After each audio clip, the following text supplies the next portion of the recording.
లేవియకాండము 18వ అధ్యాయం.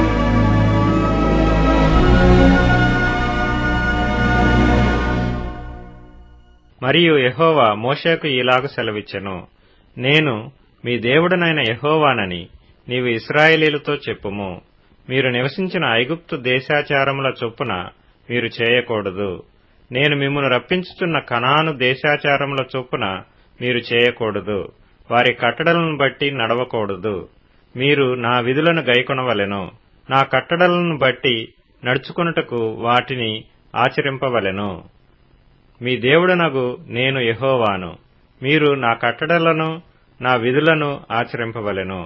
వాటిని గైకొనువాడు వాటి వలన బ్రతుకును. నేను యెహోవాను. మీలో ఎవరును తమ రక్త సంబంధుల మానాఛేదనమును తీయుటకు వారిని సమీపింపకూడదు. నేను యెహోవాను. నీ తండ్రికి మానాఛేదనముగానున్న నీ తల్లి మానాఛేదనమును తీయకూడదు. ఆమె నీ తల్లి.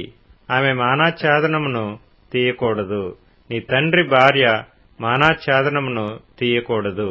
అది నీ తండ్రిదే. నీ సహోదరి మానాఛేదనమును అనగా ఇంటిలో పుట్టినదేమి వెలుపల పుట్టినదేమి నీ తండ్రి కుమార్తె యొక్క అయినను నీ తల్లి కుమార్తె యొక్క అయినను మానాఛేదనమును తీయకూడదు. నీ కుమారుని కుమార్తె మానాఛేదనమునైనను కుమార్తె కుమార్తె మానాఛేదనమునైనను తీయకూడదు. అది నీది. నీ తండ్రి వలన పుట్టిన నీ తండ్రి భార్య కుమార్తె నీ సహోదరి. ఆమె మానాఛేదనమును తీయకూడదు. నీ తండ్రి సహోదరి మానాఛేదనమును తీయకూడదు. ఆమె నీ తండ్రి రక్త సంబంధి. నీ తల్లి సహోదరి మానాఛేదనమును తీయకూడదు. ఆమె నీ తల్లి రక్త సంబంధి. నీ తండ్రి సహోదరుని మానాఛేదనమును తీయకూడదు, అనగా అతని భార్యను సమీపింపకూడదు. ఆమె నీ పినతల్లి.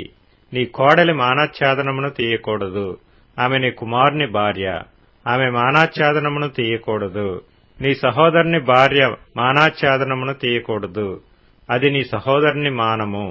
ఒక స్త్రీ మానాఛేదనమును ఆమె కుమార్తె మానాఛేదనమును తీయకూడదు. ఆమె కుమారుని కుమార్తె మానాఛేదనమునైనను ఆమె కుమార్తె కుమార్తె మానాఛేదనమునైనను తీయుటకు వారిని చేర్చుకొనకూడదు. వారు ఆమె రక్త సంబంధులు. అది దుష్కామ ప్రవర్తన. నీ భార్య బ్రతికియుండగా ఆమెను పీడించుటకు ఆమె సహోదరి మానాఛేదనమును తీయుటకు ఈమెను ఆమెతో పెండ్లి చేసుకొనకూడదు. అపవిత్రత వలన స్త్రీ కడగా ఉండునప్పుడు ఆమె మానాఛేదనమును తీయుటకు ఆమెను సమీపింపకూడదు. నీ పొరుగువాని భార్య యందు నీ వీర్యస్ఖలనము చేసి ఆమె వలన అపవిత్రత కలుగు చేసుకొనకూడదు. నీవు ఏమాత్రమును నీ సంతానమును మొలెకు నిమిత్తము అగ్నిగుండమును దాటనీయకూడదు. నీ దేవుని నామమును అపవిత్రపరచకూడదు. నేను యెహోవాను. స్త్రీ శయనము వలె పురుష శయనము కూడదు. అది హేయము. ఏ జంతువునందును నీ స్ఖలనము చేసి దాని వలన అపవిత్రత కలుగు చేసుకొనకూడదు. జంతువు స్త్రీని పొందునట్లు ఆమె దాని ఎదుట నిలవరాదు. అది విపరీతము. వీటిలో దేని వలనైనను అపవిత్రత కలుగు చేసుకొనకూడదు. నేను మీ ఎదుట నుండి వెళ్లగొట్టుచున్న జనములు వాటన్నిటి వలన అపవిత్రులైరి. ఆ దేశము అపవిత్రత కలది గనుక నేను దాని మీద దాని దోష శిక్షను మోపుచున్నాను. ఆ దేశమందు కాపురమున్న వారిని వెళ్లగ్రక్కి వేయుచున్నది.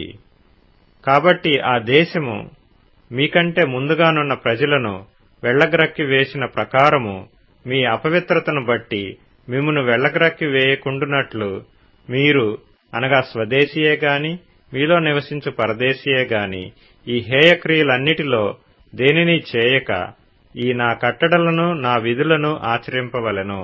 ఎవరు అట్టి హేయక్రియలలో దేనినైనను చేయుదురో వారు ప్రజలలో నుండి కొట్టివేయబడుదురు. కాబట్టి మీకంటే ముందుగానున్నవారు అనుసరించిన ఆ హేయమైన ఆచారములలో దేనినైనను అనుసరించుట వలన అపవిత్రత కలుగచేసుకొనకుండునట్లు నేను మీకు విధించిన విధి ననుసరించి నడుచుకొనవలెను. నేను మీ దేవుడనైన యెహోవాను.